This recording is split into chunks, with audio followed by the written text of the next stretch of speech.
예수님, 나의 힘이 되십니다. 주님이 없으면 죄중에 빠질 것이요. 주님과 함께 동행하지 않으면 세상 속에 어느덧 섞여버릴 것입니다. 그러나 나의 생명 되시고 구주 되시는 예수님과 함께 동행할 때에 참 기쁨과 즐거움이 있을 것이고 마귀의 관계를 깨뜨리며 참된 승리를 경험하게 될 것임을 고백합니다. 오늘 이 시간 함께하여 주옵소서. 야곱을 가르치신 하나님, 우리를 가르쳐 주옵소서. 예수님의 이름으로 기도드리옵나이다. 아멘. 자, 우리 함께 창세기를 다시금 보고 있습니다. 우리 창세기 29장 31절 이하부터 시작을 해서 30장까지는 이제 야곱에게 레아와 라헬이라는 두 부인이 있었고 또 그 다음에 그 밑에 또 시종들이 또 둘이 있었어요. 비라와 실바라는 여종까지. 이제 결국에는 이 여인들이 출산 경쟁을 하면서 아내가 안 그래도 2명이었는데 종들까지 첩이 되어가지고 4명이 되고 바로 이 과정 속에서 자녀들을 낳게 되는. 그래서 지금 자녀들을 거의 이제 딸까지 포함해서 한 10명에서 11명 정도까지 낳게 되는 내용이 30장 전후에 나오는 거예요. 자, 여기에서 이제 하나님께서 어떻게 역사하시는지, 그리고 야곱은 또 이 하나님의 섭리 안에서 어떻게 반응했어야 됐는가. 결론부터 얘기하면은 야곱과 라헬이, 그러니까 서로 뭐라 그럴까요?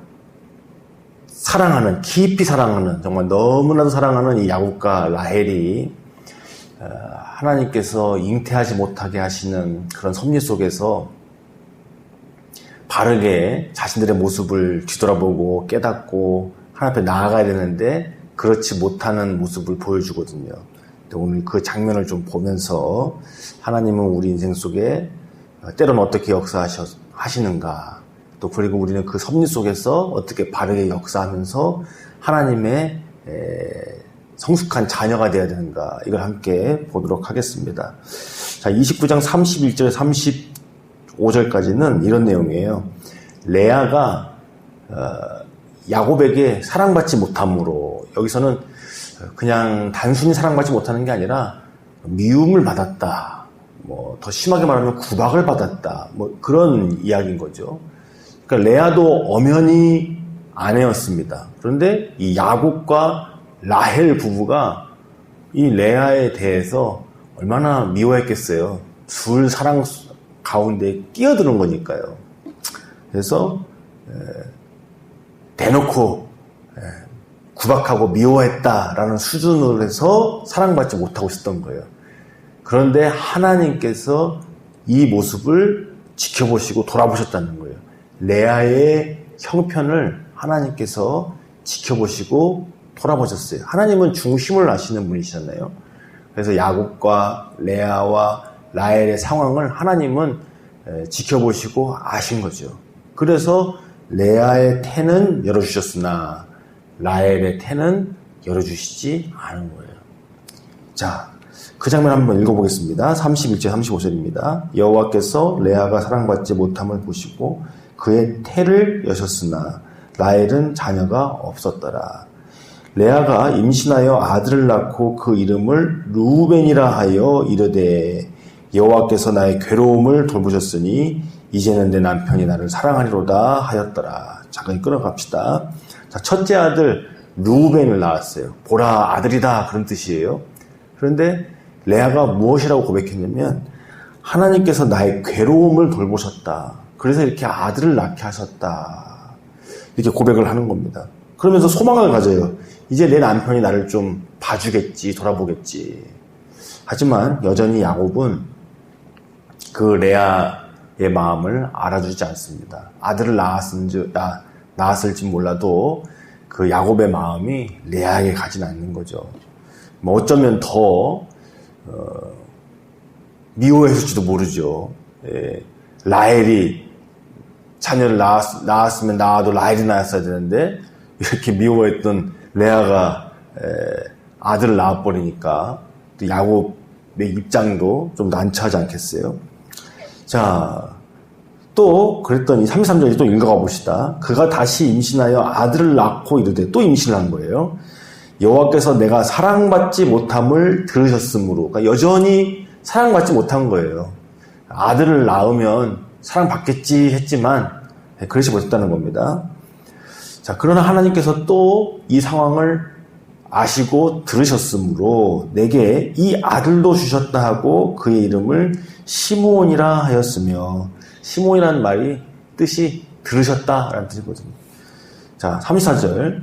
자, 그런데 이제 또다시 야곱이 여전히 그 레아를 돌아보지 아니한 거예요. 그래서 그가 또 임신하여 아들을 낳고 이르되 내가 그에게 새 아들을 낳았으니 내 남편이 지금부터 나와 연합하리로다 하고 그 이름을 레위라 하였으며, 자, 레위가 연합이라는 뜻인데 그런 소망을 가진 거예요. 이제 남편이 나와 함께 해주겠지, 연합하겠지, 셋이나 낳았는데. 그런데 역시나 그러지 않았어요. 자, 35절에 어떻게 보면은 중요한데요. 네 번째 아들. 자, 하나님께서 넷째까지 낳게 하시는데 이제서야 레아가 나에게 있어서 진정한 소망이 되시고 나에게 진정한 위로를 주시고 나를 돌보시는 분은 하나님이시구나. 그것을 깨닫고 하나님을 찬송한다, 여호와를 찬송하리로다라는 뜻의 이름으로 유다라는 이름을 지어줍니다. 넷째에게. 35절입니다. 그가 또 임신하여 아들을 낳고 이르되 내가 이제는 여호와를 찬송하리로다 하고 이로 말미암아 그가 그의 이름을 유다라 하였고 그의 출산이 멈추었더라.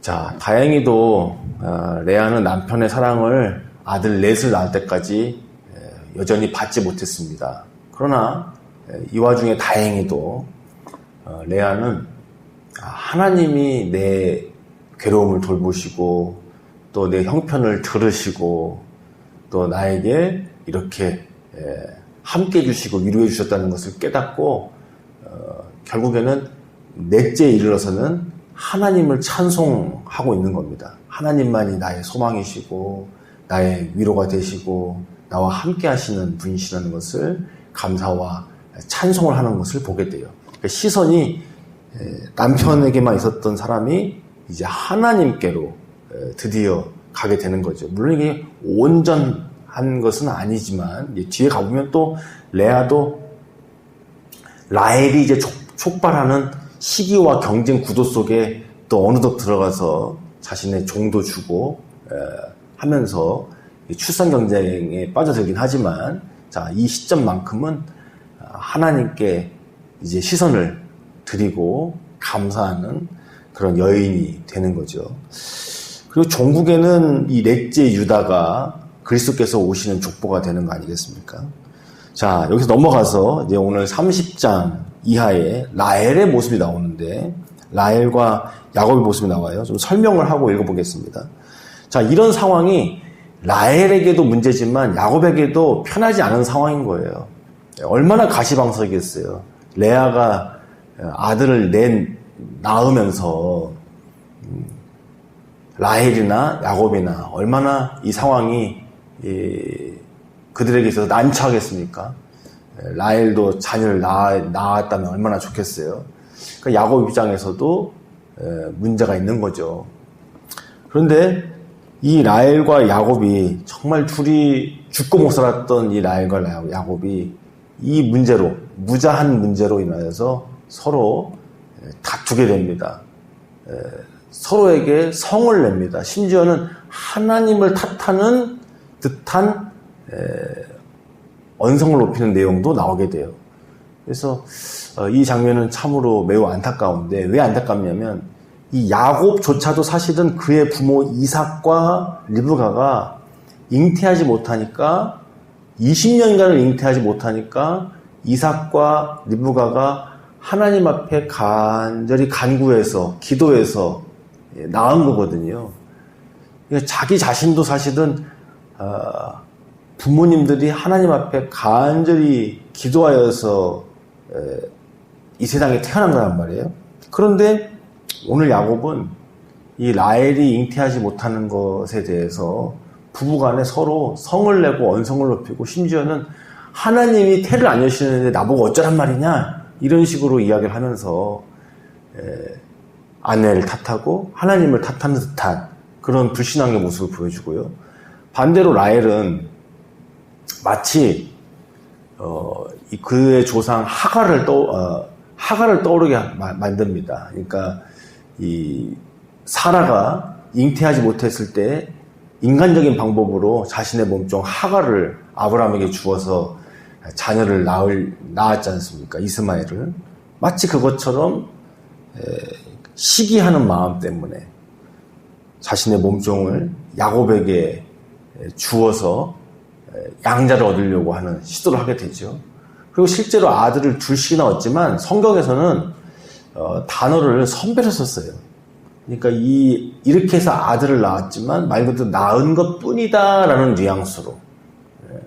그러니까 라헬은 두 번의 자신의 몸종을 통해서 아들을 낳았는데 하나님께서 마치 자신의 괴로움과 억울함과 이런 것들을 들으시고 이 자녀를 주셨다. 거봐, 나도 하나님께 돌아보셔.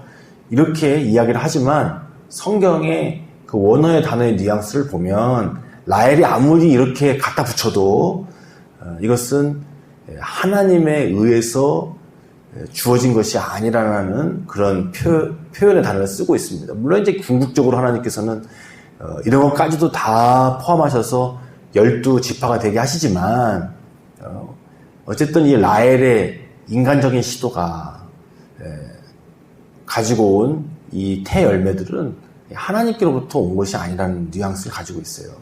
자, 우리 함께 한번 읽어보고 마무리하겠습니다. 30장 1절에서 8절입니다. 라헬이 자기가 야곱에게서 아들을 낳지 못함을 보고 그의 언니를 시기하여 야곱에게 이르되 내게 자식을 낳게 하라. 그렇지 아니하면 내가 죽겠노라. 야곱이 라헬에게 성을 내어 이르되 그대를 임신하지 못하게 하시는 이는 하나님이시니 내가 하나님을 대신하겠느냐. 라헬이 이르되 내 여종 비라에게로 들어가라. 그가 아들을 낳아 내 무릎에 두리니 그러면 나도 그로 말미암아 자식을 얻겠노라 하고 그의 시녀 비라를 남편에게 아내로 주매 야곱이 그에게로 들어갔더니 비라가 임신하여 야곱에게 아들을 낳은지라. 라헬이 이르되 하나님이 내 억울함을 푸시려고 내 호소를 들으사 내게 아들을 주셨다 하고 이로 말미암아 그의 이름을 단이라 하였으며 라헬의 시녀 비라가 다시 임신하여 둘째 아들을 야곱에게 낳음에 라헬이 이르되 그네가 언니와 크게 경쟁하여 이겼다 하고 그 이름을 납달리라 하였더라. 아멘. 자, 30장 1절부터 8절까지 우리가 이렇게 천천히 읽기만 해도 여기에 나와 있는 어떤 단어들, 그러니까 야곱과 라헬의 마음에서부터 나오는 이 감정들, 생각들을 표현하고 있는 단어들만 보더라도 뭔가 은혜스럽지 않다는 게 바로 느껴지지 않습니까? 시기로 시작했고 마지막으로는 내가 경쟁에서 크게 이겼다. 이렇게 마무리하고 있습니다. 시기와 경쟁이 앞뒤에 있는 거예요. 자, 그러면서 여기를 보면 서로에게 성을 내고 또 심지어는 아내가 남편에게 명령하고 내 몸종과 아이를 낳아라 뭐 이런 식으로요. 명령하고 또 야곱은 성을 내고 어떻게 내가 하나님을 대신하겠느냐 뭐 이렇게 이야기를 하고요. 마치 또 이 라헬은 남편이 노력하면 애를 쓰면 자신이 아이를 낳을 수 있는 것 마냥 또 그렇게 이야기를 하고 여기를 보면은 참 하나님께 의지하고 간구하고 또 자신들의 삶을 그 레아를 미워했고 구박했던 그러한 모습은 돌아보지 못한 채 하나님 앞에 간구하지 못하고 이렇게 인간적인 방법을 취하는 그런 모습을 보여주게 됩니다. 어떻게 보면 참 야곱과 라헬이 주인공 같지만 그렇지 못하다는 것을 보게 돼요. 하나님께서 주권자이시고 하나님께서 역사하시는 것인데요. 그래서 야곱은 사실 레아가 계속해서 아들을 낳았을 때 하나님을 인정을 했었어야 되거든요. 자, 예전에 이삭이 우물의 경쟁, 우물의 싸움판에 들어가잖아요. 근데 하나님께서 그 이삭에게 계속 우물을 파게끔 해주시니까 이방인들이 결국에는 하나님을 인정하게 되지 않습니까? 그런 것처럼 오늘 레아가 계속해서 자녀를 낳았을 때 야곱은 하나님을 인정했어야 되고 하나님 앞에 무릎을 꿇었어야 되는데 라헬도 마찬가지고요. 그런데 둘이서 지지고 볶고 싸우고 성내고 하나님을 탓하고 결국에는 몸종을 들여보내서 인간적인 방법으로 자녀를 얻는, 그리고 나서 라헬은 하나님이 자기의 억울함을 푸신 것 마냥 또 하나님을 가져다가 또 자기를 변호하고 높이는 데 사용하는 그런 인간적인 안타까움을 보여줍니다. 자, 오늘도 우리의 삶 속에서 우리가 참으로 의지할 것은 하나님이십니다. 하나님께서 우리의 중심을 보시고 우리의 상황을 보십니다. 그래서 하나님께서 우리에게 은혜 주시고 우리와 함께 하시는 그 레아의 은혜는 우리를 경험해야 되겠죠. 한편 반대로 우리의 방법, 우리의 생각대로 성을 내고 시기하고 경쟁하고 하면서 내가 내 억지로 얻은 걸 갖다가 또 하나님이 또 주셨다 하면서 그까지 포장하는 그런 잘못된 불신앙은 또 우리에게서 없어져야겠죠. 우리의 인생 가운데 하나님 여전히 살아계시고 함께하고 계십니다. 그 하나님을 의지하고 바라보는 우리 되기를 주께서 원하십니다. 기도하시겠습니다.